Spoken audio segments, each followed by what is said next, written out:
To get started, go over to the Essential Graphics panel. If you don't see it, you can activate it by going over to the Window tab and selecting it from the drop-down menu. Under Essential Graphics, click on the plus button next to Local Templates, which will open up a window.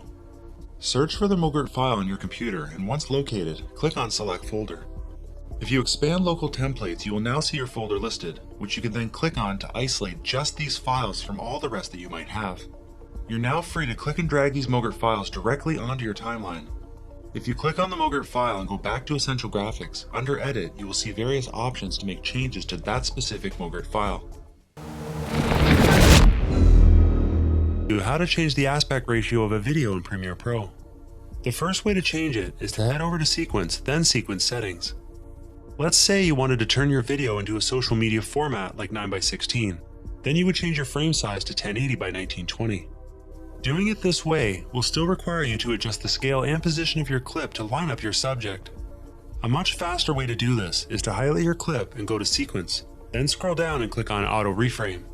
From this menu, expand the target aspect ratio dropdown and select our 9:16 format and click Create. Now Premiere will automatically track and scale the subject in your video. So I just added some footage to my timeline that I want to add my animated line to. Go over to Effects and find the Write-On effect and drag it on top of your video clip. Move the playhead to where you want the line animation to begin. Then, under Effect Controls, scroll down and click on the stopwatch icon next to Brush Position and Brush Size. Then click on Write-On. You'll then see a blue circle appear in the center of our preview window. Move this circle to where you want the line to start animating. Under Effect Controls, change the brush size to 0, then move ahead one frame by hitting the right arrow key. Then change the value back to your desired width. Move your timeline slider ahead a few seconds, or however long you want the animation to last. Then move the blue circle to where you want the line animation to end. Now, if we play it back, we can see we have a nice animated line in our video. How to remove objects from video in Premiere Pro. Please note, this will only work on a clip where the camera is stationary and there's a moving object in the frame. Duplicate your clip by holding Alt and clicking and dragging above, and then disable the bottom layer by clicking the I button. Now click and highlight the top layer, then go over to Effect Controls and under Opacity, select the Ellipse Mask tool. Click and drag the mask over onto your subject and adjust the mask as needed to fit your object. Now change the mask feather to 50 and click the stopwatch icon for mask path. Move your timeline slider ahead, ensuring your subject always stays within the mask. Go over and click on Mask. Then, on your preview window, click and drag the mask over in the direction your object is moving in. Now move ahead a few more seconds, then click and drag your mask over like before. Continue doing this until you cover the entire distance with your mask. Now let's go over and click on Invert. The black part is actually transparent, so now let's use our bottom layer to fill this gap.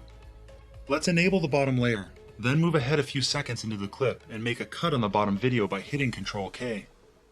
Now move the first part to the end of the clip and the second part to the start.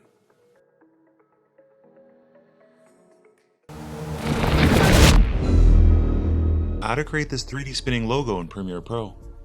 To begin, set the duration of your logo to 2 seconds on the timeline. Now go over to Effects, find Basic 3D and add the effect to your logo.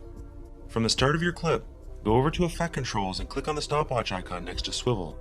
Now move your timeline slider to the end of the clip and change the value of Swivel to 360. To loop the effect, simply duplicate the clip for as long as you want the effect to last.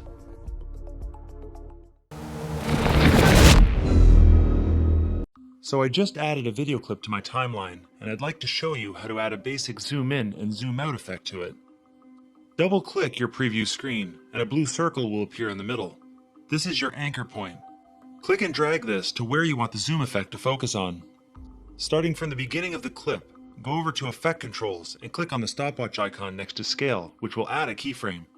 Now move the timeline slider ahead 2 seconds and increase the scale to 120. This will add an additional keyframe. Now that we've added a nice zoom in effect, what if we want to zoom back out? Move the timeline slider ahead a few seconds and click on this little dot, which will add another keyframe to start our zoom out.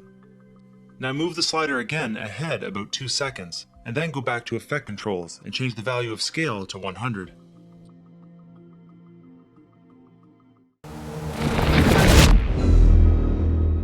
So the first step in animating your screenshot is to add your background image to video layer 1 and your screenshot image to video layer 2. With the screenshot highlighted, go to Effect Controls and modify the scale value until it's the size that you want. Now head over to Effects and find Drop Shadow and add it to the screenshot layer. Under Effect Controls, change the direction to -140, distance to 40, and softness to 100. This will add a nice subtle drop shadow to your screenshot. Now let's animate it. Go to Effects and find Basic 3D and add it to your screenshot image. Under Effect Controls, click on the stopwatch icon for swivel and tilt and modify the values so your image tilts in a random direction. I'm going to go with 10 degrees for this example.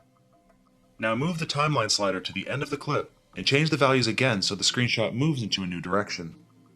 Now we've added a nice 3D animation to our screenshot image.